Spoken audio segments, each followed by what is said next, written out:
מבקש ממך בכל ליבי ובזה התפילה שתנחה אותי בדרך ישרה ותודיעני אורח התורה שתדריכני בעמיתך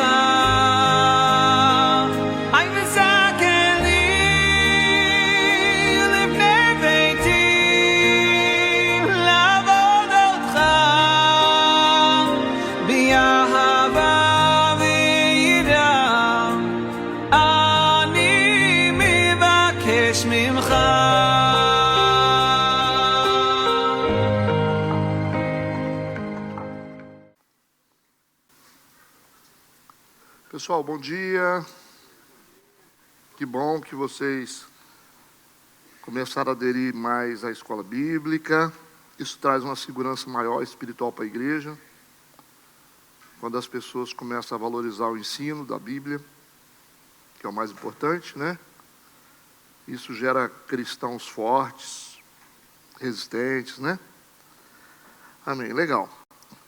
Hoje nós estamos no capítulo 19 do segundo livro de Samuel. É um livro muito sensível, né? Embora o nome pareça que não, mas é um livro extremamente sensível, extremamente espiritual. Vamos orar para a gente começar? Pai Santo, obrigado. Mais uma manhã na tua casa, na tua presença. Nós somos gratos, porque o teu Espírito Santo tem nos conduzido, tem nos ensinado, tem nos instruído. Pedimos que o Senhor continue a ser o nosso mentor, para que possamos estar atualizados com as demandas desta vida. Nós queremos pedir a bênção dos céus sobre todas as pessoas que estão aqui e as demais que irão acessar esse conteúdo. Nós queremos consagrar tudo ao Senhor, em nome de Jesus, amém e amém. Ok, segundo o livro de Samuel, capítulo 19, vamos ler alguns versículos para a introdução.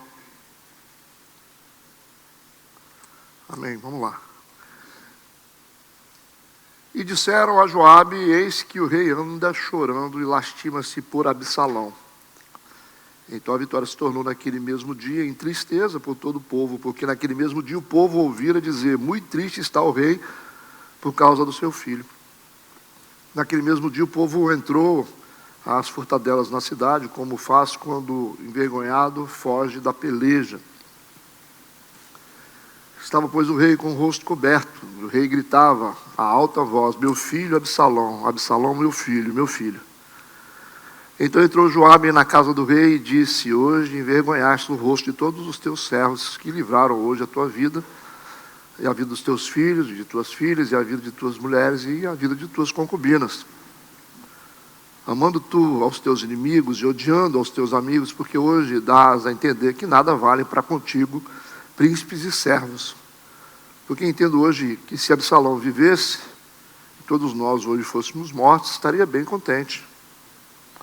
Levanta-te, pois, agora, sai, e fala conforme ao coração dos teus servos, porque pelo Senhor te juro que, se não saíres, nenhum só homem ficará contigo esta noite, e maior mal te será isso do que todo o mal que tem vindo sobre ti, desde a tua mocidade até agora. Então o rei se levantou e se assentou à porta, e fizeram saber a todo o povo, dizendo, eis que o rei está assentado à porta. Então todo o povo veio apresentar-se diante do rei, porém Israel havia fugido, cada um para a sua tenda.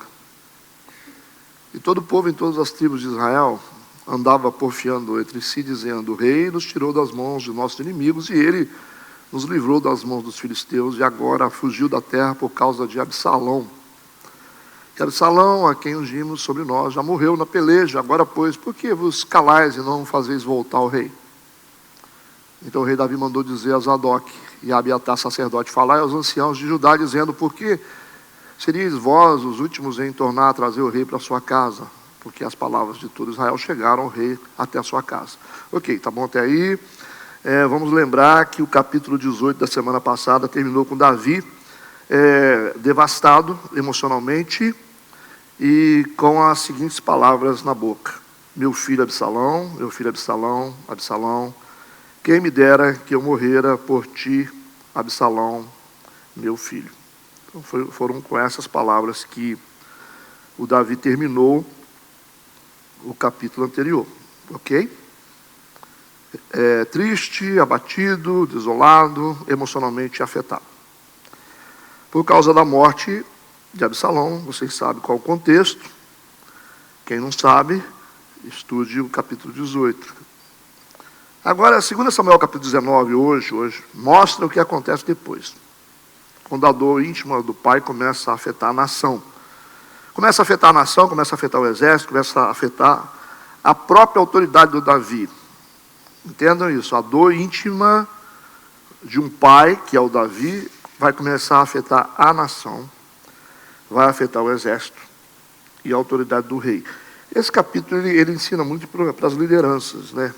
Quando a nossa dor emocional começa a afetar as pessoas que dependem da gente. Todo mundo que exerce papel de liderança, tanto na família como nas empresas, como nos ministérios da igreja, tem que entender que a nossa dor emocional, quando ela não é organizada, quando ela não é entendida, administrada, ela pode afetar as pessoas que estão debaixo da nossa autoridade. Então é cheio de lições isso aqui, né? Então a gente tem que saber administrar as coisas para que isso não afete a nossa família, os nossos filhos, os cônjuges, os funcionários, os discípulos, o povo que faz parte do nosso ministério.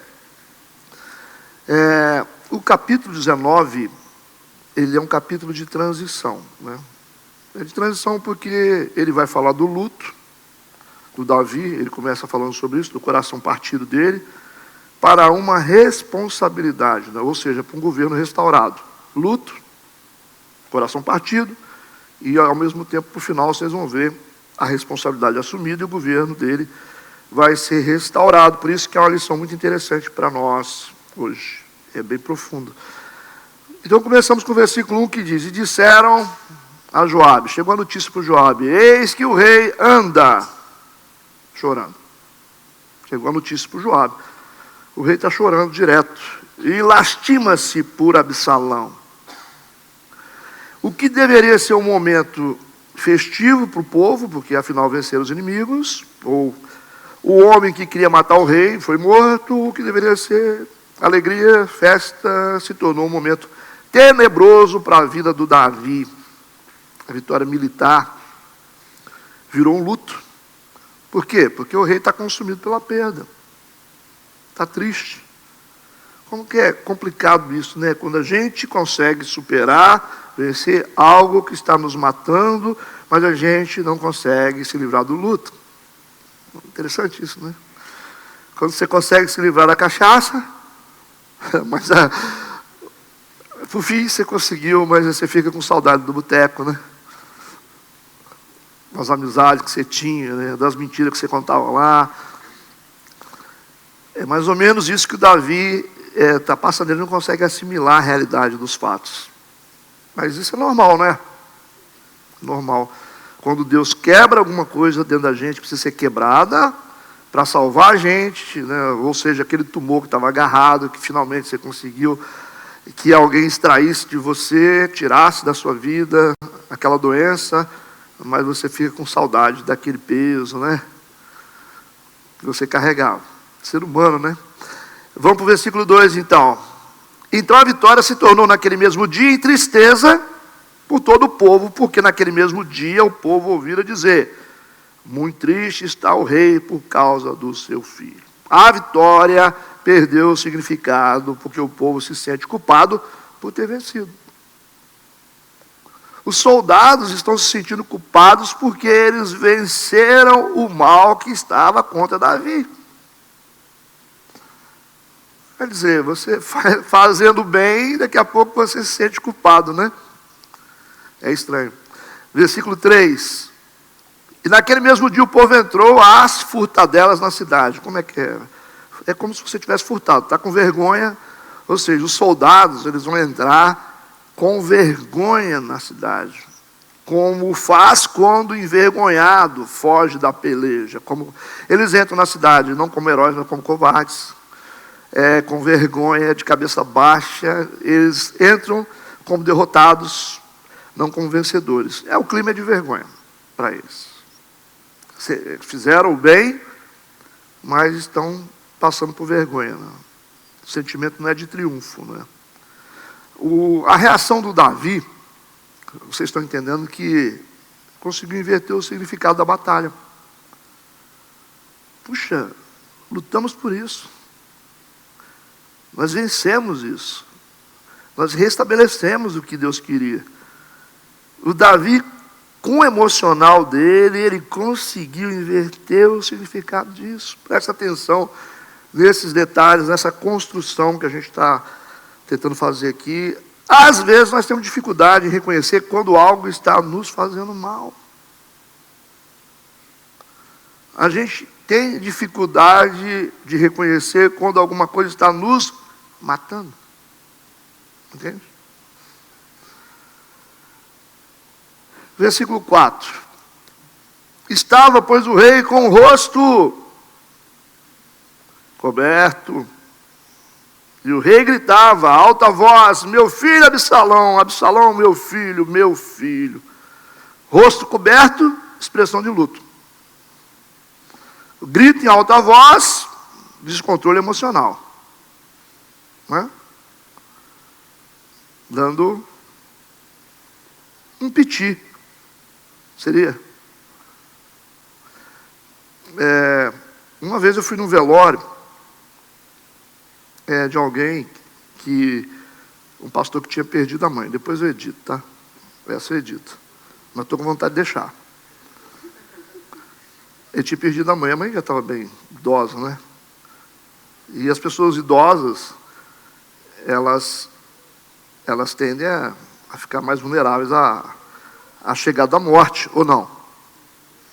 A gente já tem que ter uma preparação, né? A gente tem que ter uma preparação. Aí, ela morreu das melhores mortes que pode existir, né? Morreu de velhice. Entendeu? Já é um ponto positivo para a gente agradecer a Deus, né? Chegou nessa idade, eu sempre olho do lado bom das coisas. Eu falo, graças a Deus. Quando eu vou fazer algum velório, eu falo, gente, glória a Deus, momento de alegria, porque essa senhora viveu tanto tempo, né? Que nós possamos também viver tanto tempo, que bom, né? E que bom, né? Vamos ver o lado bom. Tem que ver as coisas boas, uma morte honrosa, né? Tem os filhos, está todo mundo aqui, né? Tem gente que morre e não tem ninguém. Então você tem que ir juntando as peças no velório. Aí eu estava nesse velório, esse pastor, né, já maduro, teoricamente, ele começou a dar um piti, nada. Começou a gritar, tipo aquela mãe que perde um filho atropelado. Eu achei tão estranho aquilo. As pessoas, às vezes falam assim, pastor, você é meio insensível. Não, eu sou realista.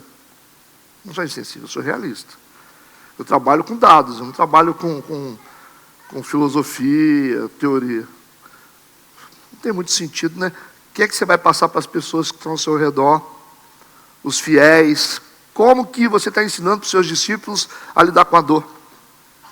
Você já deu a informação errada ali para os seus discípulos, né? Para a comunidade, né? Assim porque o pastor está fazendo, você vai fazer também. Deu um piti, pular, aí juntou um monte de mulher para segurar. Falei, meu Deus do céu, caiu por cima do pessoal. Eu falei, não é por aí, né? Aí tinha algumas pessoas comigo da igreja, falando, não é por aí. Acho que a gente tem que ter uma postura diferente a respeito da morte, a respeito da dor, para ensinar as pessoas a lidar com isso. Afinal, é uma realidade que as pessoas vão ter que viver. Então, cabe a nós, que somos líderes espirituais, ensinar as pessoas a lidar com o sofrimento, de cabeça erguida, e também trazer lições para as pessoas que estão ao nosso redor. Puxa vida. Na aula daquele dia, foi a aula assim, quando você estiver sofrendo, grite muito, e pule, e se joga em cima das pessoas. Entenderam o que eu falei? Então, eu estou tentando conectar o Davi aqui com o exemplo de liderança que o Davi está tendo ali, gritando e criando uma confusão na cabeça das pessoas que lutaram por ele. Era claro que Absalão queria matá-lo, mas esse grito que está escrito aqui em alta voz é um descontrole. Ele ficava o tempo todo, o dia inteiro gritando o nome do filho. Ele esqueceu quem ele era, ele esqueceu qual o propósito da vida dele, ele esqueceu que o filho dele era, além de filho, era um inimigo declarado, ele esqueceu tudo. O cara não tem mais racionalidade. Tudo bem, depois de tudo isso, o versículo 5, ele é decisivo, ok? Ele é bem decisivo, o versículo 5. E vai colocar agora o Joabe, eu já decidi, se eu arranjar tempo eu vou escrever um livro chamado Fator Joabe. Já tem 2 capítulos já que o Joabe está dando um show. Já está na minha cabeça aqui, porque é fantástico. O Joabe vai colocar o Davi no divã da psicologia. Né? É muito interessante. Como que a Bíblia é interessante, ela é tão atualizada, né? No versículo 5, o texto diz: então entrou Joabe na casa do rei. Esse entrar do Joabe na casa do rei aqui, tem uma representação. Porque a casa é do rei. A casa não é do rei? Alguém entra na casa do rei de qualquer jeito? Ninguém chega na casa do rei, vai entrando assim. Tem que ser anunciado, né? Os persas, principalmente, ninguém entra nem onde o rei está. Pode ser a mulher do rei, não consegue entrar. Tem protocolo de acesso. É rei. Mas parece que o Joabe já entrou assim, chutando a porta. É isso que está dentro do contexto. Por isso que o escritor é interessante, entrou Joabe na casa do rei. E disse, não deu, falou, bom dia, a paz do Senhor. Ô rei! Então o momento é diferente. Ele falou, hoje você envergonhou o rosto dos teus servos. Hoje você envergonhaste o rosto de todos os teus servos que livraram hoje a tua vida, a vida dos teus filhos, das tuas filhas, das tuas mulheres, das suas concubinas. Ousadia do Joabe. Entrou onde ninguém ousa entrar. Ok? O que é a casa do rei aqui para vocês? Fala para mim. Vamos, pensamento ligeiro aí, vamos ver. É a analogia de que a casa do rei? Tá fácil, gente. O que é a casa do rei? Que o Joabe vai fazer terapia com ele. Joabe botou ele no divã. A casa do rei é a mente. Confere ou não? Ele está sob o domínio do Davi, com o seu sofrimento, com a sua dor, com os seus gritos. O Davi é poderoso, então os gritos, os pitis, tá? Tudo, a irracionalidade está institucionalizada com o rei. Quem é que vai falar alguma coisa? Como é que vai fazer? É o rei, ué. Se o rei quer dar piti, se o rei quer gritar, se o rei quer dizer, estão todo mundo errado, é o rei. Alguém vai dizer alguma coisa? E para mudar esse estado aí, tem que ter coragem, irmão. Tem que ter coragem de terapeuta, tem que ter coragem de psicólogo. Então, o Joabe entrou chutando a porta. Não estou dizendo que está escrito, estou conjecturando. Ele entrou, Joabe, na casa do rei e disse... Como é que foi esse hoje aqui? Mas, é mais ou menos assim. Hoje se envergonhou, pessoal. Não tem protocolo aqui, não tem nada. Ele já entrou e disse, hoje envergonhastes o rosto de todos os seus servos. Vou listar para você. Que livraram a tua vida, número 1. A vida dos teus filhos, número 2. Das tuas filhas, número 3. A vida das tuas mulheres, número 4. E a vida das tuas concubinas, número 5. Entendido? Ele não fala como servo sensível, mas como guardião da estabilidade do reino. Que legal, hein? É perigoso? Muito. Muito perigoso. Se ele faz isso aqui no Império Romano... Ô Calígula, você está ficando doido, Calígula? Ô Nero...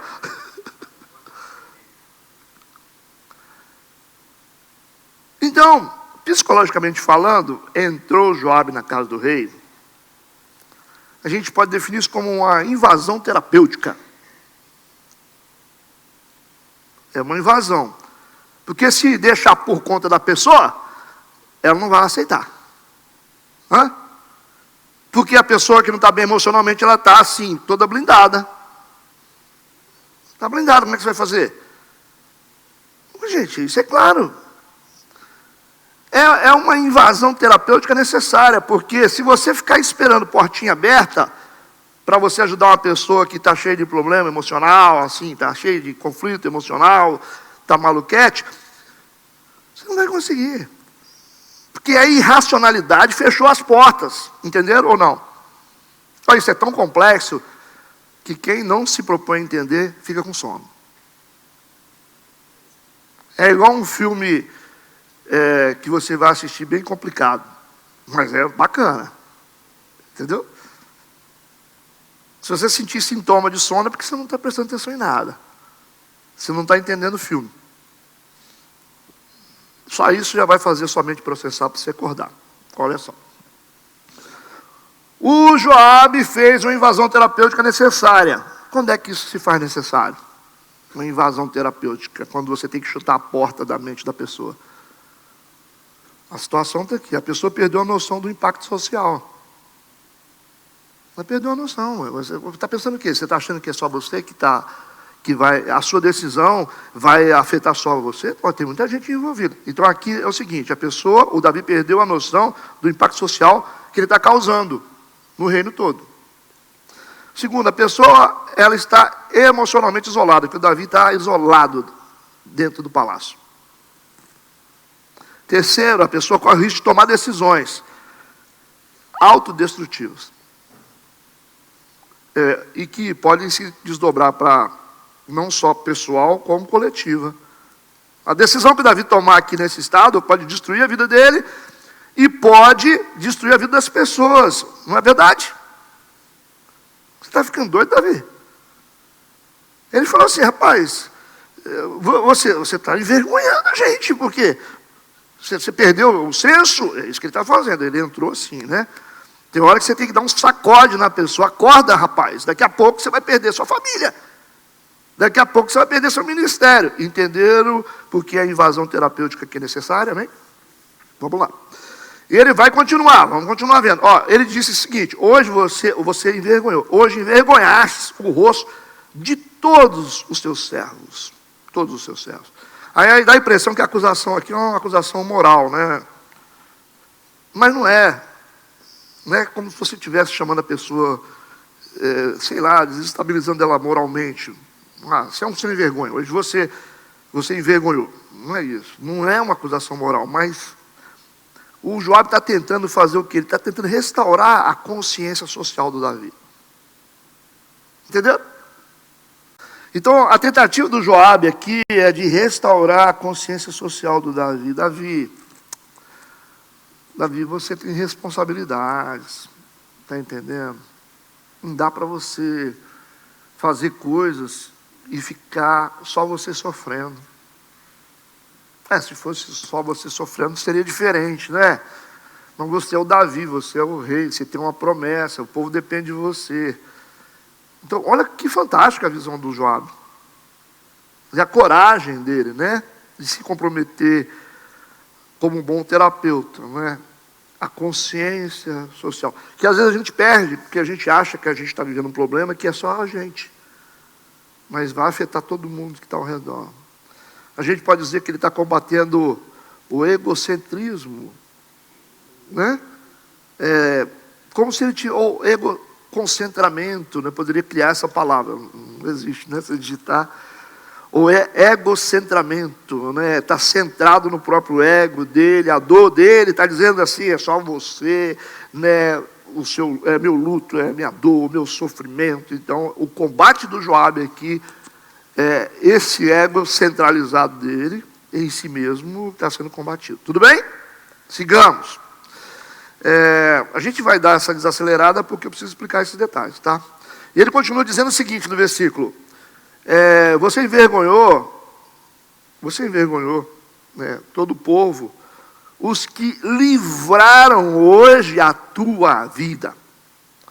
E ele continua, a vida dos teus filhos, a vida de tuas filhas, a vida das tuas mulheres, a vida das tuas concubinas. Gente, isso aqui é altamente psicológico, porque não tem resumo, ele não resumiu o problema. Ele está dizendo o seguinte, ele está expondo e enumerando as vidas.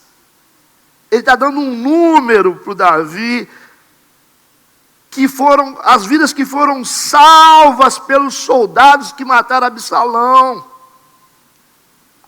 Está dando número para ele.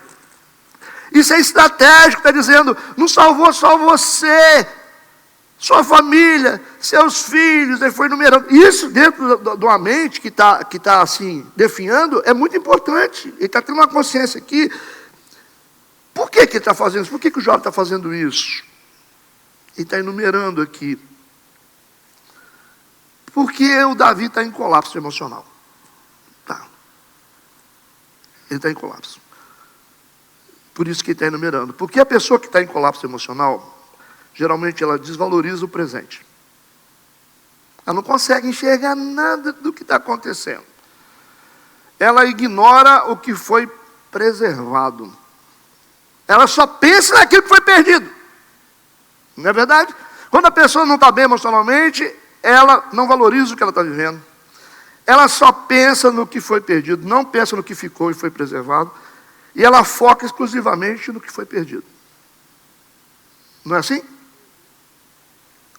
Então Joabe, ele vai forçar o Davi a olhar para aquilo que não morreu. Ele vai ter que olhar para aquilo que foi salvo. Para aquilo que ainda existe. Por isso que numerou. Ele falou assim, ó, você foi salvo. Sua família. Ele falou até das concubinas. Salvou tudo. Ele está forçando essa consciência. Quando ele diz assim, hoje você envergonhou, hoje envergonhastes. A palavra envergonhaste aqui não é um ato de humilhação. Eu disse para você, como se você falasse assim, você fez vergonha. Né? Ou poderia dizer, você é um sem vergonha. Poderia completar, bom, você trouxe vergonha. Uma vergonha estranha para a gente. Isso aqui é um alerta relacional. Porque você envergonhou a turma toda. Alerta relacional para o Davi. Por quê? Porque quando você está voltado para você mesmo, a sua visão para você melhorar, você tem que olhar para fora. Você não pode ficar só olhando você, minha dor, meu sofrimento, meu dinheiro, minha vida, meu ministério. Você tem que olhar para fora. Então ele está recebendo um alerta. Por isso que o Joabe está verbalizando que os soldados estão sentindo. Mas que não tem coragem de falar. Ele falou assim, eu estou falando para você o que os soldados estão sentindo, mas que eles não têm coragem de falar. Eles não têm coragem de dizer. Por isso que ele vai dizer, arriscamos tudo. É isso que ele está dizendo, nós arriscamos tudo e parece que nada disso importou, Davi. Você viu como que o cara está dentro sentado no divã e o psicólogo está ali falando com ele, ou seria, está dentro da sala pastoral, né? Se o pastor tiver habilidade para isso. O Joabe está nomeando isso, não só para o Davi, mas está nomeando também para os soldados. Porque os soldados estão arrasados. Esse discurso vai chegar para eles. Então o Davi está falando assim, olha, você está jogando fora tudo que os soldados fizeram por você. Aí os soldados que estão tristes, decepcionados com Davi, eles já estão tendo uma reação diferente. Então ele está resolvendo dois problemas ao mesmo tempo. Como que ele é inteligente? Ó. Se essas palavras aqui do Joabe não tivessem acontecido, se ele não estivesse nomeando, né, o estrago que o Davi estava fazendo, se ele não entendesse que a morte de Absalão era necessária, o que ia acontecer? Ressentimento coletivo. Porque os soldados todos iam ficar ressentidos. E a nação toda. Quebra de lealdade, número 2. Quem está ressentido, deixa de ser leal. Desintegração do grupo. Jó está pensando lá na frente. Entende? Ele falou, daqui a pouco, Davi, você vai sofrer com isso. A lição do versículo é a seguinte, quando a dor nos fecha para dentro, alguém precisa nos puxar de volta para fora. Entendido? Não para negar o sofrimento, mas para impedir que ele destrua os vínculos que ainda nos mantêm de pé. Gente que sofre emocionalmente se destrói e destrói as principais bases de sustentação que ela ainda tem. Você ataca a sua esposa, que está querendo estar cuidando de você, você ataca seu marido, você ataca seus filhos, você ataca seus amigos, os que estão te dando apoio, você começa a destruir todo mundo. Aí o pessoal fala assim, sabe de uma coisa? Não vou me meter nesse negócio mais não, porque eu estou tentando ajudar, você está reclamando. A gente perde as principais bases de apoio. E aqui o Jobe está sendo um cara muito usado por Deus. Olha para o versículo 6. Ele vai continuar. Ele disse, amando tu aos teus inimigos, Davi, e odiando os teus amigos, porque hoje dás a entender que nada vale para contigo, nem príncipes e servos, ninguém vale nada, porque você está amando quem queria te matar. Porque entendo hoje, ele disse, eu entendo hoje que Absalão, se ele vivesse, e todos nós hoje fôssemos mortos, você estaria bem contente. Legal, né? O Joabe está acusando Davi de inverter valores. Está acusando Davi de chorar pelo rebelde e desprezar os fiéis. A dor está distorcendo a percepção moral do Davi. Está distorcendo, porque o cara está chorando por quem queria matar ele e está trazendo dor para quem tentou salvar ele. Então isso aqui é uma distorção de percepção moral. É porque o Davi está dentro de um luto, né? É um luto traumático. E o luto é o colapso emocional. Dá para entender, mas o Joabe está ajudando ele. Aí vamos ver aqui alguns fatores por que o Davi está dentro de um luto. E está dando um colapso. Por quê? Tem motivo. Porque o Absalão não morreu por doença. Por isso. Ele morreu em consequência direta de um conflito familiar mal resolvido. Aí pesou, né? Ele falou, esse que é o problema. Então, a culpa está aqui, Ele falou, eu não me resolvi com meu filho, e aí ele morreu, ficou esse negócio, né? Então, nada resolvido. O luto aqui, a gente pode chamar de luto ambíguo, né? Que é indefinido, você não tem como explicar, mas o Davi não chora apenas pelo filho que morreu, mas ele chora pelo filho que ele nunca conseguiu recuperar emocionalmente. É isso que está pesando. O colapso está acontecendo por causa disso. Por isso que a dor dele está dominando a consciência dele. Está totalmente dominado, né? O Davi perdeu a capacidade de avaliar o impacto de suas reações nos outros.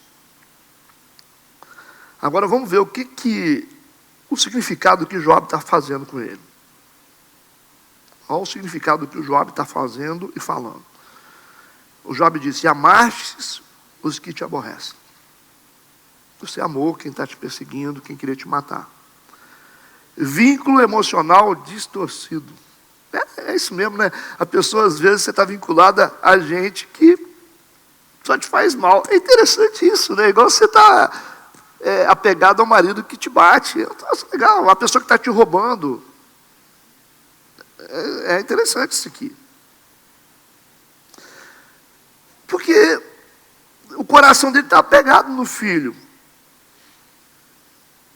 É isso. Mas a realidade está gritando, tá? Esse que é o problema. A realidade está gritando e está ressoando em todo mundo.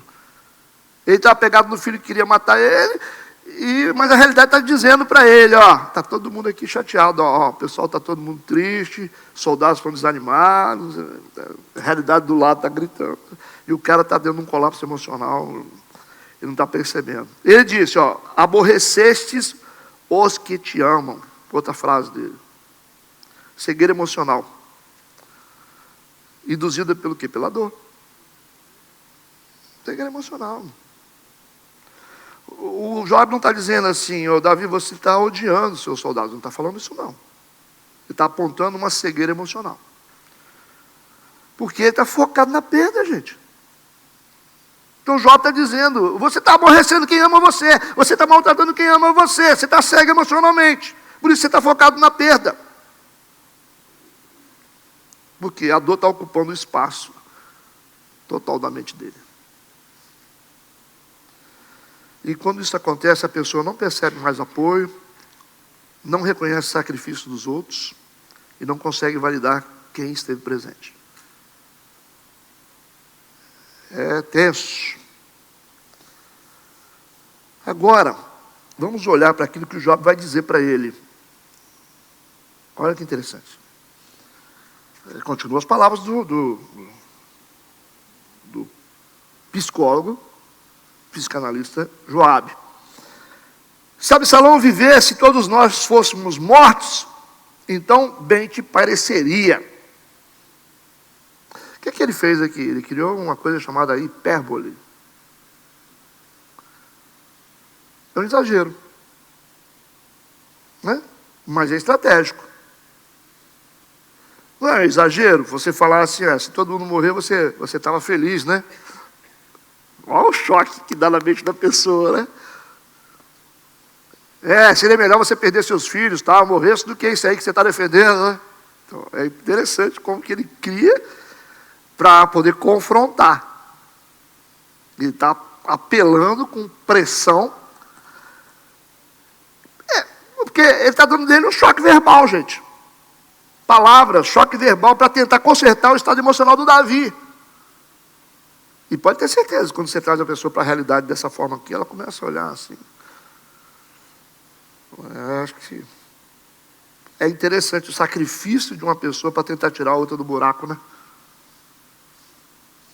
E é a guerra, né? Se lutar contra um sistema de resistência. Você tentar ajudar um depressivo. Tentar ajudar uma pessoa que está desanimada de tudo. Aí no versículo 7, ele vai dizer, levanta-te. Legal, mas dá uma sacudida do cara. De vez em quando você tem que falar para os caras, chegam na sala assim, com a cara assim, não, eu não consigo nada. Fala, levanta a cabeça, rapaz, vira homem. Igual um soldado, o cara faz assim. Aqueles caras bem banana, né? Às vezes tem que fazer isso. Levanta a cabeça, se apruma, cabeça para cima. O cara faz assim. Anda igual homem, rapaz. O cara acordar, né? Poxa, isso é cara de homem cristão, ficar assim? Sua família precisa de você, rapaz. Para com isso. Tá doido? O cara tem que acordar, né? Mas o Joabe vai falar com ele assim, levanta-te, pois, agora. Agora. Não é amanhã não. Não, devo esperar um pouquinho até amanhã melhor. Não, agora. Ele falou, eu sei que você não está bem. Eu sei que a sua recuperação emocional não vai acontecer para você levantar, mas você tem que levantar para você se curar emocionalmente. Mudou. Não, eu preciso mais uma semana aqui. Não. Não funciona assim. Você nunca vai abrir uma porta. Então, aqui, vocês estão entendendo por que o Joabe entrou na casa do rei. Ele entrou chutando a porta. Levanta-te, pois, agora e fala conforme o coração dos teus servos. E não fala bravo não, tá? Fala brandamente. Puxa, que legal, não? O rei tem que passar por isso, né? Você vai falar o coração dele, você vai falar com suavidade, você vai falar com elegância, você vai falar com bondade para eles. Não vai chegar brabinho, não. Poxa, meu filho, vocês mataram meu filho. Não. Senão você não vai resolver nada. Fala conforme o coração dos teus servos. Porque pelo Senhor te juro, ele disse. Olha a coragem do cara. Ele falou, eu te juro. O cara está tomado por Deus, né? Que se não saíres agora e virar cabra macho, se você não sair agora, nem um só homem ficará contigo esta noite. Eu te juro. Ele falou.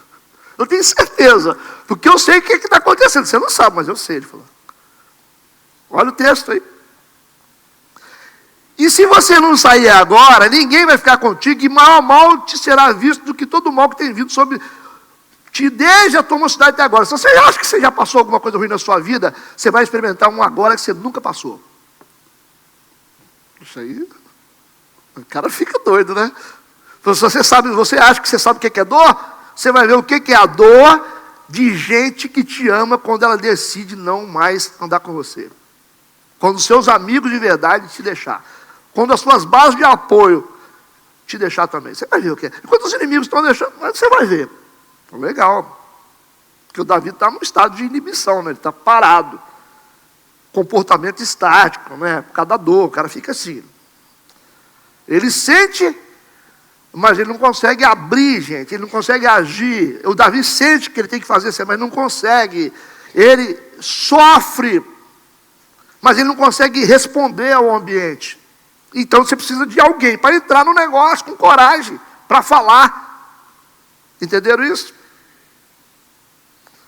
Por isso que ele disse, levanta-te agora. A ideia do Jobe é romper a paralisia psicológica do Davi. Essa é a ideia dele. Levanta agora representa sair do estado de colapso. Imobilidade, retraimento, fechamento. Porque o Jobe está tentando ativar o comportamento do Davi. Davi, se mexe, Davi. Você sacode o cara assim, ó. Acorda, rei, você está dormindo, rei. Porque está dominado pela dor. E se ele não faz isso, sabe o que vai acontecer? Vai ficar tudo do mesmo jeito. Não muda nada, porque você ficar esperando a emoção da pessoa mudar, isso não funciona. Ela fica só remoendo aquele trem assim, ó. Remoendo, aí você fala, não, vai chegar uma hora que ela sozinha, não vai não. Se não tiver alguém para chegar junto, uma amiga que pega o telefone e fala, ei, está pensando o que da sua vida? Você esqueceu que você é crente? Então vergonha na sua cara. Às vezes tem que fazer isso. Você está pensando o quê? Se não tiver alguém de Deus para fazer isso, então volta para a igreja e para de chorar. Tá certo? Problema todo mundo tem. É por isso que a ação da gente precisa vir antes da reorganização emocional. Entenderam ou não? Vocês sabiam que a Bíblia era livro de psicologia? Não, né? Enquanto eles descobrem a psicologia lá na frente, aqui já estava, né? Interessante. Não dá para você se reorganizar emocionalmente se você não agir. Você ficar esperando.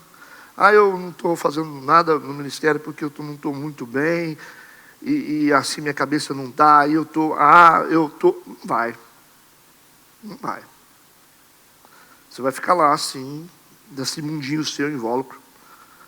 Enquanto você não entender que você tem que ir para a guerra, você tem que se levantar, você tem que marchar. E para você se organizando, você não vai conseguir. Essa é uma lição importante para todos nós, tá? Não fique esperando a sua mente. Vai e faça. Vai para cima. Levanta a cabeça, bota o pé na estrada, vai trabalhar e fala, é assim que aí você vai se organizando. Aí a mente vai voltando para o lugar, agora fora isso. Então não fica com medo de você, talvez, ter que ser tocado por Deus para ligar para alguém, para falar algumas verdades. Para gente que decidiu desistir da vida, ok? Por isso que ele disse, levanta agora e sai. Ou seja, sai da onde? Sai dessa casinha sua. E eu vou te inserir novamente no mundo social. Vou te socializar novamente. Ele tem que sair de lá de dentro. Sai, levanta, sai. Porque o Davi está isolado, o Davi está dentro de casa. Está longe do povo. Volte ao contato humano, volte ao espaço público, volte ao campo das relações. Entenderam? O Jobe é muito bom. O Jobe está dizendo, Davi, você tem que sair antes que o povo interprete o seu silêncio como desprezo. Cuidado, Davi. Volta, Davi. Antes que você se afunde, Davi, ainda mais no sofrimento emocional. Volta, Davi. E aí ele vai dizer, e você vai falar para o povo, vai falar para os soldados conforme o coração deles. Fala brandamente a eles. Poxa, é difícil, né? Porque você não está bem emocionalmente. Como é que você vai falar? sem ficar bravo, sem descarregar a dor. Ah, porque você não sabe o que eu estou passando. O Joabe está dando o caminho das pedras para ele. Não é assim, Davi, que se faz. Eu sei, o pessoal não tem culpa de nada. Então quando você for conversar, Davi, não fica querendo, entendeu? Descarregar nas pessoas o que você sente. Não, mas eu sou rei, não sei, Davi. Você não vai conseguir construir nada desse jeito. A gente conhece a sua posição, mas, por favor, conversa ao coração dos teus servos. O que é isso? Regulação emocional. O cara está dando um show aqui, emocional e relacional. A gente está doido para poder descarregar, mas a gente vai... Aí que você está retomando a sua vida. Vai lá, vende, tá? Mas não fica bravo com o cliente, não. Né? Fala assim, tá vendo esse negócio aqui, ó? Aí você está por dentro moído, doido para mandar ele para o inferno. Isso aqui tem um botãozinho aqui, ó. Isso aqui é fantástico. Você vê? Isso aqui vai te dar um retorno fantástico. Aí você está morto por dentro, mas você está retomando a sua vida, né? Ok? Posso estar entendendo isso? Volte ao contato humano. Fala conforme o coração dos teus servos. O Jobe está dizendo, Davi, não tenta explicar, não tenta justificar, não tenta discursar. Entendeu? Não faz isso. Porque é o caminho normal que alguém faria, né? É igual o pastor que está mal, ele chega assim e fala assim, pessoal, se vocês souberem, hoje estou aqui pela misericórdia do Senhor. Estou aqui, mas não queria estar aqui, queria estar... Aí, né? Aí você não está se ajudando, né? Você não está se ajudando. Então o Jobe está mandando Davi falar benignamente com eles. Por quê? Porque essa ação vai trazer validação emocional. Vai. Entenderam isso? Reconhecimento do outro. Ele está mostrando o valor das pessoas que estão ao redor, está ajudando todo mundo a pensar. Os caras vão ter misericórdia da vida dele, né? Não é melhor do que você vir armado? E vai restaurar o vínculo afetivo que ele tinha com todo mundo. E aí o Joabe dá uma marretada e diz, ó, se você não sair, nem um só homem ficará contigo esta noite. O Joabe está dando um choque de realidade emocional nele. É realidade, velho. Ele não está simplesmente manipulando palavras aqui. É uma previsão psicológica realista. Realista. Se você não sair, ninguém fica com você, meu camarada. Aqui não está criando nada, não. Não é chantagem emocional. Não. É previsão mesmo. Porque quando as pessoas, elas se sacrificam, como os soldados se sacrificaram, e elas não são reconhecidas, o que acontece? Elas se sentem invisíveis. É o que ele está falando. Mas como assim? Os caras lutam por você, e você está aí, você não reconhece, então todo mundo se sacrificando, mas elas estão se sentindo invisíveis. Como é que é? Não tem jeito, né, Davi? Você quer o quê? Você precisa ser gênio para saber disso?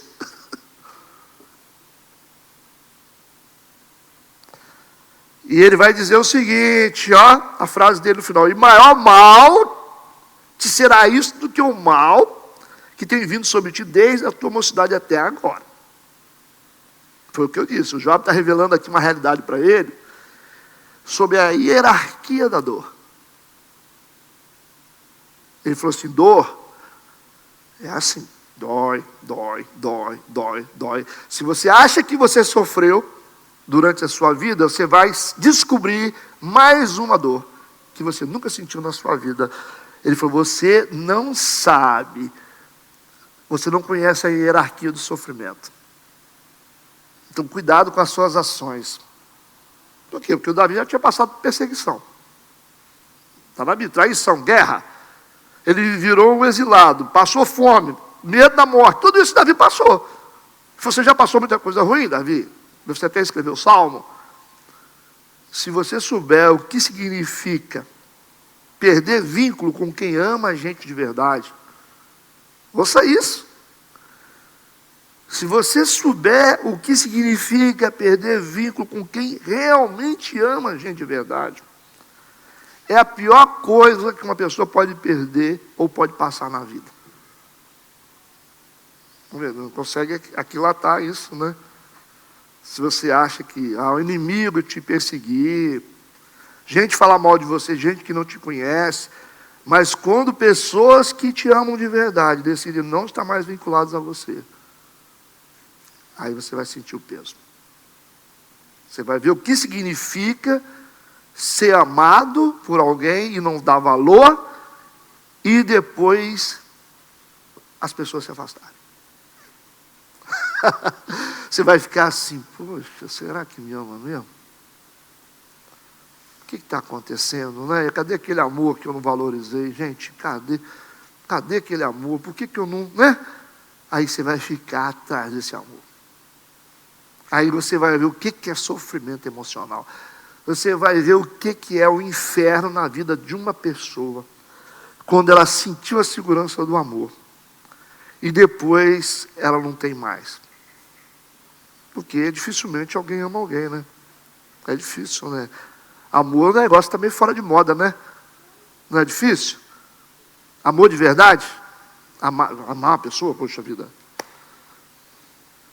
E esse é um ponto que a gente quer discutir no discipulado de casais, né? Pontuando o amor, não no sentido melanjo, de dar florzinha, pontuando o amor sobre a capacidade de amar e valorizar os termos do amor, mesmo na dificuldade. O significado de tentar compreender melhor as pessoas que nos amam de verdade. Não é fácil. Às vezes você tem uma pessoa que ama você tanto que ela está toda fora de controle, ela não consegue expressar, ela se confunde, mas existe valor nisso. Então é melhor você tentar recuperar o emocional da pessoa e ajudar ela, porque você não acha quem ama o outro, que é difícil, né? Quem é que ama? Amar é dar a vida pelo outro, é querer o melhor, lutar por você, para você ser uma pessoa melhor. Isso é bom, é igual amor de mãe, poxa. E quando você perde? Entende? Você viu que ponto que o Job chegou aqui com ele?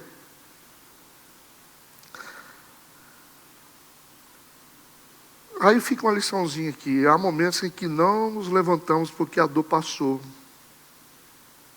mas porque se nós não nos levantarmos, nós seremos abandonados, porque ainda nos ama. Então esse é o problema.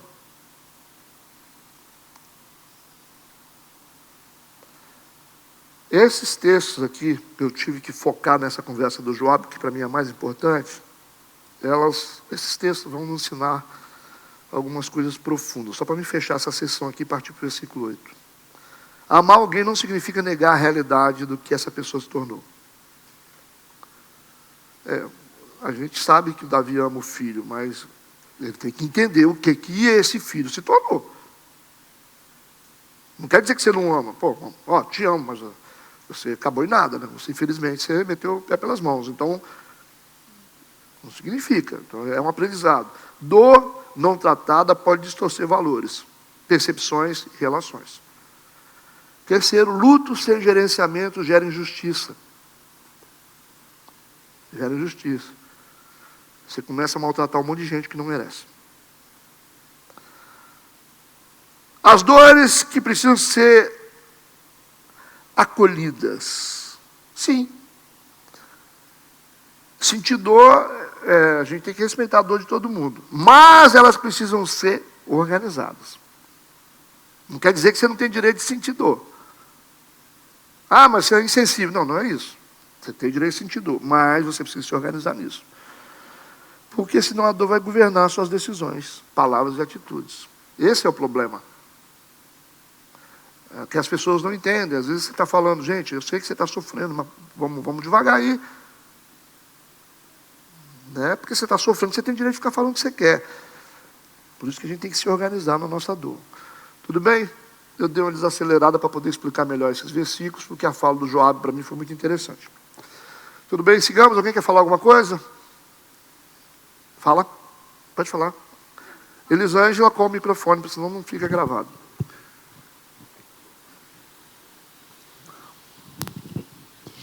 Na visão psicanalítica, ou na visão psicológica ainda, Joabe, já entendendo qual é a estrutura de Davi, quando ele tratou a situação dos filhos, o rei era visto como um pai.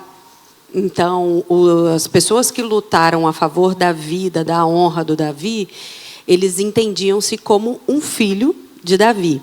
E como Joabe já entendia que o próprio Davi não conseguiu resolver o problema do Salomão quando matou o próprio irmão, deixou de escanteio, a gente observa que Joabe entendia que ele ia de novo fugir da situação sem tratá-la. Claro, quando a gente vai olhar também a vida de Davi, ele era um esquecido pelo pai dele. Quando Samuel procura saber, cadê? Está faltando mais um ainda? Tem mais alguém? A gente percebe isso. Então, a gente observa que Davi está reproduzindo uma cultura da família dele de não se resolver problema. Pais não resolvendo problema com os filhos, e sim esquecendo eles. E aí a gente observa novamente Davi tentando fazer com os seus servos, que defenderam a sua vida, a mesma coisa que tinha feito com Salomão, esquecendo ele durante 3 anos numa cidade vizinha. Exato. Essa reprodução do modelo familiar é bem comum, né? É uma luta que a gente tem que travar o tempo todo. Quando a gente olha para as pessoas, pessoas que vêm de famílias problemáticas, a gente não pode subestimar a natureza da pessoa. É muito perigoso porque o percentual de possibilidade da pessoa reproduzir a mesma coisa é muito grande, né? Você vê uma família toda disfuncional, você vê sintomas. Você pega uma família que tem 4 filhas, todas separadas, divorciadas. Daqui a pouco você tem a pessoa, não, pastor, só eu que sou o milagre da minha casa. Já tem uma perseguição sobre essa pessoa. Isso aí você não pode subestimar. Há muito tempo, a gente teve um rapaz, muitos anos atrás, que tocava bateria na igreja. Ele tinha uma família altamente disfuncional. Todo mundo era disfuncional. Só tinha ele como o milagre da casa, né, parecia. Aí o pessoal falou, que bem. Eu falei, gente, não subestime. Não subestime porque é uma bomba relógio a ponto para explodir. A qualquer momento. E aí, o menino sempre serviu direitinho, né? Pessoa boa, maravilhosa. Eu sempre observava ele. Eu pensava o seguinte... Porque quando você é jovem, existem coisas que você passa que você recebe proteção dos pais. Quando você vai começar a entrar numa idade de amadurecimento, você vai começar a ficar mais vulnerável e enfrentar batalhas de sofrimento, de perda, falta de dinheiro, coisa comum para as pessoas normais, né? Coisa que jovem não sente. Jovem é protegido, né? Não sabe o preço de gás, energia, inflação... ser deixado, ser abandonado, perder, assim, geralmente os pais assumem tudo, né? Mas aí a vida adulta vem as pressões, Quando você entra nessa fase das pressões normais da vida, aí os fantasmas começam a aparecer. Os antigos, né, que não foram expulsos, vão aparecer. Aí o trauma vai gritar. Foi dito e feito. Foi só ele entrar na fase de maioridade que ele começou a enfrentar lutas, perdas, porque o sofrimento, ele tende a jogar os fantasmas para fora. Perdeu fulano, perdi o namorado, fui decepcionado, fui demitido, morreu. Essas lutas emocionais, gente que não está curado, dá trabalho. Pode estar na frente de ministério. Eles vão dar trabalho. Daqui a pouco eles estão, pastor, estava lutando ali, mas não tem estrutura, não tem uma estruturação para poder lutar. Daqui a pouco vai gritar, filho. Desvia, fica doido, sai pela rua. Aí você fala assim, poxa, pastor, nem parece que a pessoa recebeu Jesus. Não é que a pessoa não... ela teve a intenção, ela não foi tratada. Ela não passou por processo. Os processos que a gente passa aqui na nossa igreja, a maioria deles é processo terapêutico. Você vai, culto, retiro, escola bíblica, tudo gira em torno de restauração. Você pode perceber, o nosso ministério é de restauração. E a gente vai passando, cada um vai passando, vai se livrando, tal, vai crescendo. Agora, e quem não passa por nada? Ah, eu aceitei Jesus, sou uma nova criatura. Bota para o ministério. Você passou por algum processo, né, onde as pessoas observaram você? Não. Então, quando você sofrer as pressões ministeriais, por isso quando você coloca a gente em ministério, que nunca foi nada, é bonzinho, quem é bonzinho, aí você bota no ministério, aí vem as cargas espirituais, os fantasmas pulam para fora. Na hora, vem tudo para fora. E aí a pessoa fala, é porque eu estou perdido, que eu não sei o que está acontecendo. Aí vem rebelião, vem tudo quanto é inferno que não vinha, aparece tudo de volta. Tudo de volta, tudo de volta, tudo de volta.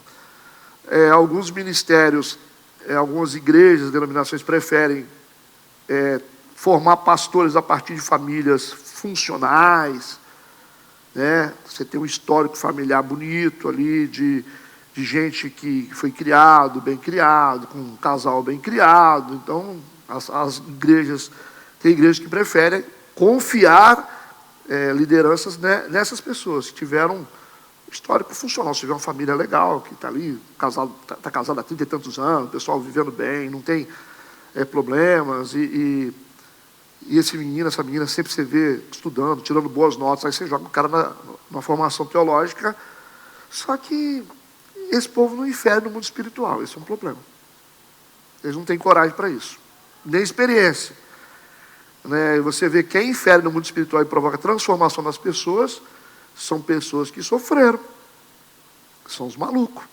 Gente que tomou pedrada, passou abuso, foi desprezado, foi criado na droga, aí se converte. Aí, o trabalho da igreja é tentar observar essas pessoas para ver se realmente vão dar certo. Porque você botou poder na mão, já era, irmão. Aí você vai ter o Satanás dentro da igreja. Pode saber que vai vir tudo. Vai vir tudo. E esses entram e saem, a partir disso aí. Mas nunca subestime a origem de uma pessoa. Nunca subestime. Nunca subestime. Pastor, mas peraí. Não, não tem jeito, as pessoas, elas mudam, mas nunca subestime. Não é assim, não. Que, porque fulano assassinou 10 pessoas e ele se converteu verdadeiramente. Pastor, você precisa ver que coisa linda ficou. A conversão dele, aceitou Jesus no congresso, rapaz, mas está assim, pregando, ganhando almas para Jesus. Ele é uma bomba relógio que vai explodir a qualquer momento. Coloca esse camarada com poder. Submete ele a pressões espirituais que vocês vão ver o demônio dentro da igreja. Aí você vai, que fulano. Isso aí, fazer o quê? Vocês subestimaram. Então não subestime históricos. Eu acredito nas pessoas, né, como eu também acreditaram em mim, mas eu acredito desconfiando. Eu fico sempre assim, preparando meu espírito para decepções. Eu sempre sou preparado para isso. Você vê que as pessoas falam assim, pastor, como é que você consegue? Não, eu sou o cara que faço entrar e faço sair. Eu não tenho dificuldade com isso. Você entra, deu certo? Não deu, você sai. Mas não estou nem aí se você está triste. Eu não estou preocupado. Você entra, fez, está dando certo? Não deu certo? Sai, entra outro. Eu vou tentando, porque eu não tenho bola de cristal. Mas se você não quiser de verdade, né, aí vem aquela história do Ed René, né, que a gente nunca levou a sério a pregação dele quando ele disse, pessoas não mudam. Ele falou isso. Você lembra da mensagem dele? E aí todo mundo fica assim, não é uma frase minha, eu só repito, é dele. Ele fala, pessoas não mudam. Essa é uma mensagem dele. Não mudam, ele diz. Porque para mudar tem que reconhecer a verdade dói. Ele fala. Aí ele falou, ele disse, teve um homem que mudou. Mas para mudar foi o Jacó. Mas para mudar ele teve que lutar com o próprio Deus. Aí, meu amigo, não é brincadeira não, viu? Você lutar com problema, agora lutar com Deus, você está maluco. Então assim, a realidade é essa. Alguns pregadores dizem, quem é, quem não é, nunca vai ser. Também tem essas realidades. Tem essas realidades. Que, infelizmente, quem é, Você vê meninos novos que já estão dando fruto ali, garotinhos, e estão ali, organização, liderança ali na veia, cresce, os caras são esforçados, estão lá lutando pela igreja, deixa eu participar disso. Você já vê liderança. Aí quando cresce, está o líder. Mas esse lance de, porque recebeu Jesus, está tudo certo. Não, senão não estava acontecendo esse monte de drama nas igrejas. Isso é a realidade. O que a gente tem visto é isso. É um monte de gente com potencial. Por quê? Porque o trauma potencializa. Trauma potencializa, moço. Não adianta você falar. Trauma potencializa. Quem tem trauma é criativo. É criativo. Você não tem como ser criativo sem ter trauma. É uma doideira. Você está desenhando um mundo que você sonha e não tem. Por isso você pinta quadro, você faz poesia. É isso aí. É o trauma falando. Agora, se você não tiver um gerenciamento espiritual forte nisso, você vai dar problema. Você vai matar um monte de gente de uma vez só. Você pode ter certeza, é isso que o diabo quer. Porque o cara faz canções, a mulher ela faz poesia, pinta quadro. Maluco. Os malucos que fizeram o mundo ficar colorido. O mundo é colorido por causa de depressão, angústia, ansiedade, melancolia. O mundo é colorido por causa disso. Se não fosse essa turma maluca, angustiada pelas madrugadas aí, para poder construir coisas boas, o mundo era preto e branco. Duvido que vocês acham um pintor que é normal. Não vai achar um poeta normal. Nunca. Vocês não vão achar. Vocês nunca vão achar um gênio normal. Angústia. Olha na história, pesquisa na internet, todos os gênios que já surgiram no mundo. Todos com depressão, angústia, melancolia, tudo embutido. Porque isso torna o espírito criativo. Você tem que ter um maluco para poder arrumar as coisas. O cara bota flor, né? Você fala, mas como? Por isso que a classe homossexual ela é tão poderosa na arte. São angústias impressas através da arte. Deu para entender? Porque o homossexual ele tem um sofrimento emocional, então ele vai produzindo, ele vai criando um mundo que ele não tem. Ele arruma, ele faz bonito. Às vezes quando eu brinco, né, pessoal, tem que ter um aqui para arrumar isso aí, porque senão não vai ficar bom. Mas é realidade, eu estou falando de realidades. Realidades. Que a gente não quer aceitar. A gente normal não produz muita coisa, não. Gente normal não produz muita coisa, não. Essa que é a verdade. Se tivesse todo mundo normal, meu Deus do céu, esse mundo seria como? Preto e branco. Mas, por isso que Jesus morreu na cruz por nós. Agora, tem que ter gerenciamento, moço. Gerenciamento. Se você ficar aí, eu vou para tal lugar, eu vou conversar com... Não dá, você tem que se isolar em algumas coisas, tem que optar por fazer coisas assim, meu mundo é esse. Não adianta. Se você se andar fora do círculo, você está morto. Não se dê esse luxo.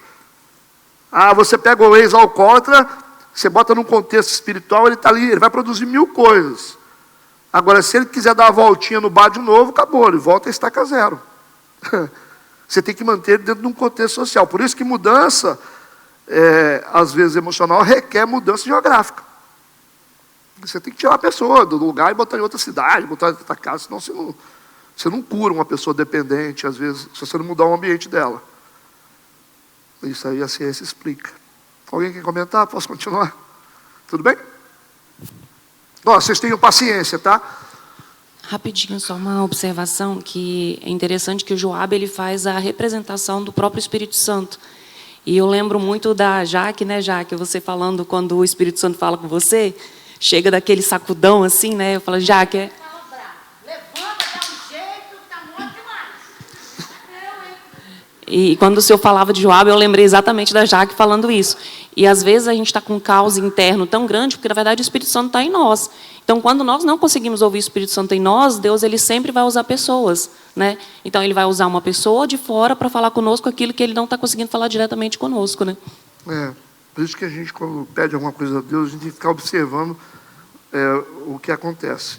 Às vezes, até quando você ora, você tem que observar os ventos que vêm, As lutas, as coisas boas, tudo pode ser resposta de Deus. Às vezes uma tempestade que vem depois de uma oração é uma resposta. Versículo 8. Então o rei se levantou. Ele se levantou, né? Se assentou à porta, fizeram saber a todo o povo, dizendo: eis que o rei está sentado à porta. Sentou à porta porque era costume dele ficar sentado à porta para atender e ouvir as causas, né? Porque ele também fazia o papel de juiz. E aí o povo está sabendo. Então todo o povo veio apresentar-se diante do rei, ok? Porém, a população, o povo que veio, na verdade, são soldados. A população de Israel havia fugido cada um para a sua tenda. Cada um foi para a sua casa. O Davi voltou ao lugar habitual, mas o texto diz que o povo de Israel voltou à sua tenda. Tem essa pontuação aqui, essa observação, né? Está mostrando que o Davi ainda tem o desafio de reconquistar a credibilidade do povo. Eles voltaram para casa por causa disso. Eles não acreditam no Davi ainda. Versículo 9 e 10. E todo o povo, em todas as tribos de Israel, andava porfiando entre si. Eles estavam falando entre eles, porque o povo estava dividido. Uns queriam o Davi de volta, outros não queriam. E disseram: o rei nos tirou das mãos dos nossos inimigos. Esses são os que queriam Davi. E ele nos livrou das mãos dos filisteus. E agora fugiu da terra por causa de Absalão. Ele só saiu daqui por causa de Absalão. E Absalão, a quem ungimos sobre nós, já morreu na peleja. Agora, pois, por que vos calais e não fazeis voltar o rei? Ou seja, Israel está dividido e estão discutindo entre eles. Por que vocês não apoiam o retorno dele? Porque tinha um grupo que não apoiava. Ou seja, não há um consenso ainda. Versículo 11. Então o rei Davi mandou dizer a Zadok e a Abiatar, o sacerdote: ele vai apelar para os sacerdotes. Já é uma tentativa política do Davi, porque os sacerdotes têm acesso ao povo, o povo teme a autoridade dos sacerdotes. Então Davi apela para os dois e diz para ele: falai aos anciãos, pega os líderes tribais e diz para eles, né, de Judá: porque seríeis vós os últimos em tornar a trazer o rei para a sua casa, porque as palavras de todo Israel chegaram ao rei até a sua casa. O que está acontecendo é que o Davi quer voltar para Israel, quer voltar para Jerusalém, na verdade, para o seu palácio, mas quer voltar com apoio público. Ele quer ter apoio, ele não quer voltar de qualquer jeito, ele quer ter apoio da população, quer ter apoio dos anciãos. Versículo 2, ele diz: vós sois meus irmãos e meus ossos, minha carne sois vós. Por que, pois, seríeis os últimos em tornar a trazer o rei? Esse é o apelo dos sacerdotes sobre os líderes, que são os anciãos, para que eles convençam o povo a aceitar Davi de volta. O Davi tem uma missão aqui dura, porque ele tem que reconstruir o emocional dele, que está em processo, e tem que reconstruir o caminho de volta ao trono. Só Deus mesmo, né? Ele tem que se reconstruir para voltar. Credibilidade ele não tem, nem ele acredita nele mesmo. Então ele está assim, numa luta emocional muito forte. Versículo 13. E Amasa direis. Quem é Amasa? Amasa é o cara que ficou no lugar do Joabe. E era o cara que apoiava Absalão. Vocês lembram da história? E esse é um cara que tem uma liderança muito forte dentro de Israel. E Davi pensa: se eu colocar o Amasa do meu lado, eu consigo ter o povo do meu lado. Jogo político. E ele manda o sacerdote falar para o Amasa: porventura não és tu, meu osso e minha carne? Porque o cara era sobrinho do Davi. Assim me faça Deus de outro tanto, se não fores capitão do arraial diante de mim, para sempre em lugar de Joabe. O que ele quer fazer? O Davi quer punir o Joabe, porque o Joabe quebrou a ordem dele matando Absalão, e ao mesmo tempo quer nomear o Amasa no lugar do Joabe, para ganhar a credibilidade do povo. Olha o jogo político do Davi para conseguir, né? Diz que está dando cargo do Joabe para o Amasa. Então você vai ser o líder. É a maneira de reconectar o povo, né? Versículo 14. Assim moveu ele o coração de todos os homens de Judá. Funcionou, né? Como de um só homem enviaram ao rei, dizendo: volta tu com todos os seus servos. Então é o ato diplomático do Davi. Funcionou bem. E o povo aceitou por causa da influência do Amasa. E para isso você teve que dar um cargo para o cara.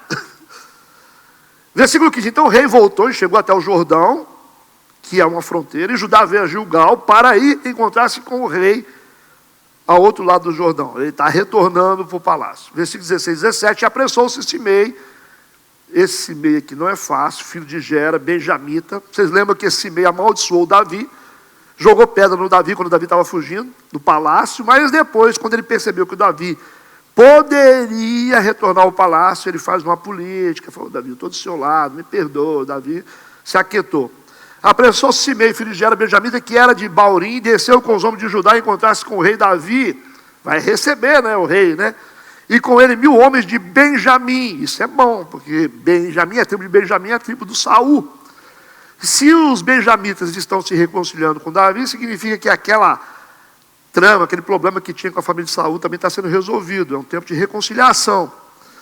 A gente viu aqui que os benjamitas, os 1000 homens de Benjamim, como também Ziba, que é um traiçoeiro danado, servo da casa de Saul, e seus 15 filhos e seus 20 servos com ele prontamente passaram o Jordão adiante do rei. Está todo mundo dando apoio.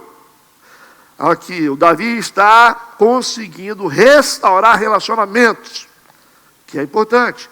Versículo 18, atravessando a barca para fazer passar a casa do rei, para fazer o que bem parecesse aos olhos. Então Simei, filho de Gera, se prostrou diante do rei quando ele passava o Jordão. Todo mundo quer se reconciliar com Davi, afinal ele é o rei. Versículo 19, e disse ao rei: não me impute, meu senhor, a minha culpa, e não te lembres do que tão perversamente fez teu servo no dia em que o rei deu seu saiu de Jerusalém. Não conserve o rei isso no coração, porque teu servo deveras confessa que pecou. Porém, eis que eu sou o primeiro que de toda a casa de José desci a encontrar-se-me com o rei, meu senhor. Ele está pedindo para o Davi esquecer as pedradas que ele lançou nele e as palavras de maldição. Ele está procurando se reconciliar com Davi, ficar bem com Davi, né? É o melhor caminho, né? Porque o Davi agora está de volta. Porque normalmente os reis caçavam os inimigos quando voltavam. Versículo 21. Então respondeu Abisai, filho de Zeruia. Abisai é um cara sério, que lutava pelo Davi. Ele falou: Davi, não morreria, pois, Simei por isso? O cara não te amaldiçoou? Havendo amaldiçoado ao ungido do Senhor, o comandante Abisai quer que Davi se vingue do Simei, por causa das palavras que ele lançou contra o Davi no deserto. Mas no versículo 22, o Davi está de boas. Davi está tranquilo. Porém, Davi diz: que tenho eu convosco, ou seja, eu não compartilho dos seus sentimentos, Abisai, filho de Zeruia, para que hoje me sejais adversário. Ele falou: morreria alguém hoje em Israel, pois porventura eu não sei que hoje fui feito rei sobre Israel. Ele falou: não quero briga com ninguém, eu estou perdoando o cara. Então, versículo 23, então disse o rei a Simei: não morrerás. E o rei lhe jurou. Apesar do Davi ter sido humilhado, recebeu pedradas do Simei e maldições da boca do Simei, como ele pediu perdão por Davi, o Davi resolveu perdoá-lo e jurou não matá-lo. Está isso escrito no versículo 23? É isso. Na verdade, o Davi está preso ao juramento, né? Esse é um problema. O povo israelita, eles são muito presos aos aspectos legais das Escrituras, certo? Mas eles se movem pelos aspectos legais, mas eles não esquecem fácil. Vocês vão ver. Por quê, pastor? Porque o Davi só não matou o Simei quando ele ainda era rei, porque ele jurou que não ia matar. Mas o que ele vai fazer? Antes dele morrer, do leito de morte, ele vai falar para Salomão, primeiro rei, vocês vão ver: Salomão, meu filho, tem um cara, o tal de Simei, que me lançou pedra no deserto. Não deixa ele vivo não, tá? Ele disse: eu não matei porque eu fiz um juramento para ele. A questão política na época. Mas você não vai deixar ele impune não. E mata, né?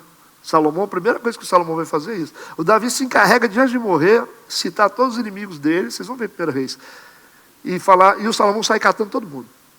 Ele falou: quem ameaça, quem é passivo de ameaça no futuro, e ele faz uma limpa, o Salomão. É interessante isso. Então o Davi esqueceu? Esqueceu, né? Versículo 24, também Mefibosete, lá vem Mefibosete, filho de Saul, desceu a encontrar-se com o rei. É um tempo de reconciliação, né? Não tinha lavado os pés, nem tinha feito a barba, nem tinha lavado as suas vestes. Que isso, Mefibo? Desde o dia em que o rei tinha saído até o dia em que voltou em paz.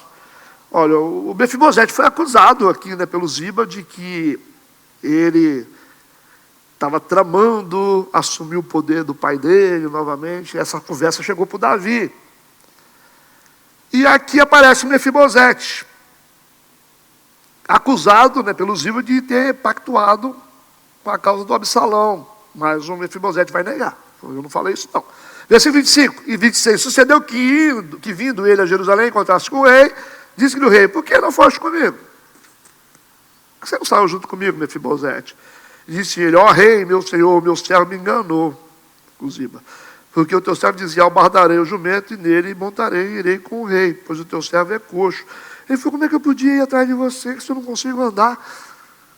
O Ziba saiu e me deixou sozinho. Ele está explicando a mentira do Ziba.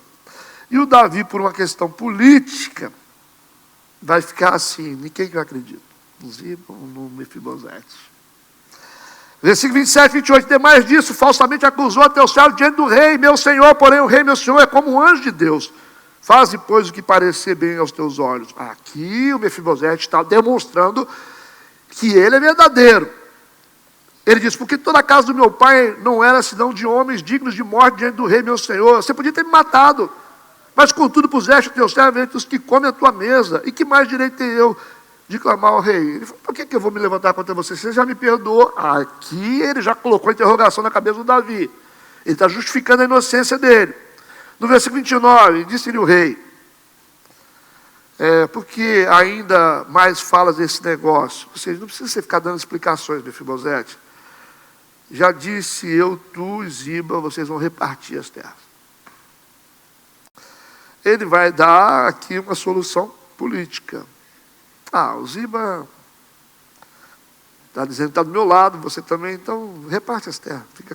Não foi uma coisa legal que o Davi fez, mas ele buscou uma solução administrativa e política imperfeita para resolver a situação. No versículo 30, e disse Mefibosete ao rei: tome ele também tudo. Ele falou: pode ficar com tudo, pois já veio o rei, meu senhor, em paz à sua casa. Ele falou: não quero nada. Aqui o Mefibosete provou que ele não tinha culpa de nada, né? Ele prefere se desapegar das coisas. No versículo 31, 32, também Barzilai, o Gileadita, aquele homem idoso, né, rico, amigo do Davi, desceu de Rogelim e passou com o rei Jordão para acompanhar o outro lado do Jordão. E era Barzilai muito velho, da idade de 80 anos. Ele tinha sustentado o rei quando tinha sua morada em Manaim, porque era grande homem, muito rico. No versículo 33, ele disse o rei a Barzilai: passa tu comigo, fica comigo no palácio, sustentar-te-ei comigo em Jerusalém. Porém Barzilai disse ao rei: quantos serão os dias dos anos da minha vida? Estou quase morrendo, para que eu suba com o rei a Jerusalém. Ele falou: da idade de 80 anos sou eu hoje. Poderia eu discernir entre o bem e o mal, o bom e o mal? Poderia o teu servo ter gosto no que comer e beber? Poderia eu mais ouvir a voz dos cantores e cantoras? Está dizendo: estou passando dessa para melhor, Davi. E por que será o teu servo ainda pesado ao rei, meu senhor? Ele falou: se eu ficar com você, eu só vou te dar trabalho, eu estou idoso. Ele disse: com o rei passará teu servo ainda um pouco mais além do Jordão. E por que me recompensará o rei com tal recompensa? Ele está dizendo: basta simplesmente, Davi, fazer esse trajeto com você, pequeno até o palácio, só essa honra para mim basta. Ele falou: não quero. Ele falou: que passe ele com o rei, meu senhor, e faz-lhe o bem que parecer aos teus olhos. É só um episódio mostrando a relação de Davi com as pessoas sendo recuperadas. Então disse o rei: que mão passará comigo? Eu lhe farei como bem parecer aos teus olhos, e tudo quanto me pedires te farei. Então Barzilai era rico, honroso, mas quer do Davi somente a honra de poder caminhar um trajeto com ele nesse trecho de regresso a Jerusalém. Os valores do Barzilai são outros. Tem hora na vida da gente que a gente tem que mudar as nossas ambições, né? Não dá para ser ambicioso com um monte de coisa. Versículo 39, havendo pois todo o povo passado o Jordão e passando também o rei, ele beijou o Barzilai, o abençoou e ele voltou para o seu lugar. Era isso que Barzilai queria. No versículo 40, a gente está fechando aqui. Vocês viram que eu foquei mais naquela parte do Joabe, né? Dali passou o rei a Gilgal, e Quimã passou com ele todo o povo de Judá, conduziu o rei, como também a metade do povo de Israel. Está voltando para Jerusalém.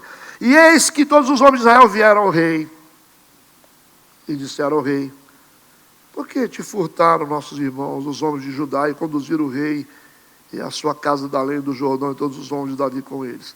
Gente, vamos lembrar que aqui há uma divisão das tribos do povo de Deus em Judá e Israel. Israel estava com a tribo do norte, com as tribos do norte, 10 tribos do lado de Israel e 2 do lado de Judá, né? Judá e Benjamim. Então, o que está acontecendo aqui? Eles estão divididos ainda. Só que o povo de Israel começa a fazer perguntas, né? Dizendo o seguinte: eis que todos os homens de Israel vieram ao rei e disseram ao rei: por que te furtaram nossos irmãos, os homens de Judá? Por que eles estão tendo honra? E conduziram o rei e a sua casa da além do Jordão com todos os homens de Davi com eles. Então responderam todos os homens de Judá aos homens de Israel: porquanto o rei é o nosso parente. Ele está dizendo, ele é parente. Ele vem dessa tribo. Então, é por isso, mas vocês são minoria, vocês só têm 2 tribos, nós temos 10, por que a honra não é nossa? Mas eles estão justificando, e por que vos irais por isso? Porventura comemos as custas do rei, ou nos deu algum presente? E responderam os homens de Israel aos homens de Judá, e disseram: 10 partes temos no rei, ou seja, nós temos 10 tribos, e até em Davi mais temos nós do que vós. Por que, pois, não fizeste conta de nós, para que a nossa palavra não fosse a primeira para tornar a trazer o nosso rei? Estão disputando para quem fica do lado do rei. Porém, a palavra dos homens de Judá foi mais forte do que a palavra dos homens de Israel. Então, aqui, nessa guerra de palavras, a gente viu a divisão que vai se consolidar depois, quando Davi morrer. Os atos do Salomão vão fazer com que essas tribos se tornem divididas novamente. Reino do Norte, Reino do Sul, né? Que vocês conhecem. O que Davi conseguiu conciliar, por causa dessa confusão aqui, entre as tribos, de querer estar na frente, porque nós temos 2, outros têm 10, nós somos próximos, somos da família, os outros, mas nós somos a maioria. Essa briga vai perpetuar lá na frente, vai causar essa divisão no reino de Salomão. Entenderam isso? Os dois querem assumir a liderança. Quando Salomão assume em 930, vocês vão ver o desmembramento do reino por causa dessa dissensão tribal. Entenderam isso?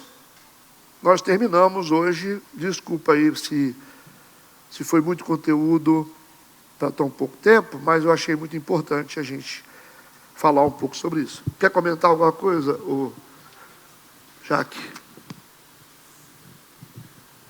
Kelly, André? Algum comentário que você achou interessante, alguma dúvida? Pessoal? Sim?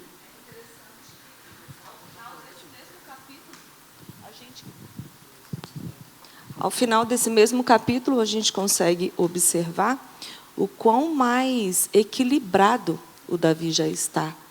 A gente consegue contemplar isso aqui, talvez possamos dizer emocionalmente recomposto, e a importância da gente falar as nossas dores, mesmo que ouvindo palavras difíceis, mas fazendo essa análise. A gente consegue observar aqui que Davi, ele volta a governar. Acredito que ele não tenha esquecido o luto, mas ele aprendeu a conviver e de certa forma, ele reestruturou aquele poder, aquele governo que era dele, né, perante as pessoas. Então, como que a gente aprende, né? Isso aqui é... Ele foi muito ajudado, né, pelo Joabe. Exatamente. Aí ele está se reconciliando com todo mundo, perdoando os ofensores. É um homem diferente. É verdade. Essa é a ideia central do capítulo, que é bom a gente meditar nessas coisas para a vida da gente. Isso é muito rico, né? Absorver essas coisas, porque é divino. Resolve tanto problema na vida da gente. Nossa, tem gente que enfrenta problemas assim de anos, mas tendo essa consciência aqui de coisas. Luta, gente emocional, a gente tem mesmo, não tem jeito. Isso aí a gente convive com elas, mas não pode deixar que essas lutas emocionais possam afetar os outros, tem que gerenciar, e de certa forma, as lutas emocionais, elas são necessárias para ativar o espírito criativo, A gente pode comparar isso à história do Paulo lá pedindo a Jesus para tirar o espinho da carne dele, né? Ele falou, minha graça que te basta, na debilidade que meu poder se aperfeiçoa. E se aperfeiçoa mesmo. Essa energia que a gente tem para fazer as coisas que todos fazem, vem de uma angústia gerenciada. A gente olha os profetas da Bíblia, as angústias, igual lamentações de Jeremias. É o que isso? Lamentação de Jeremias é o quê?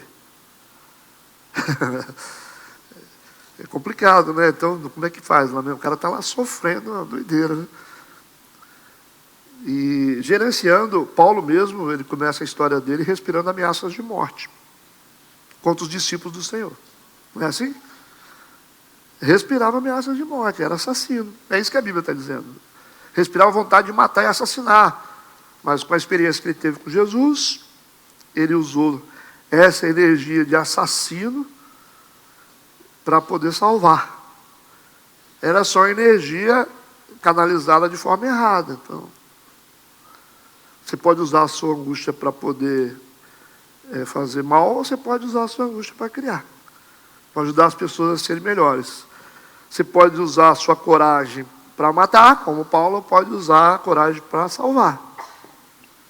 Você pode usar o seu desejo não controlado para ensinar as pessoas que o desejo tem que ser controlado, ou você pode sim ceder aos seus desejos. É uma escolha que você faz.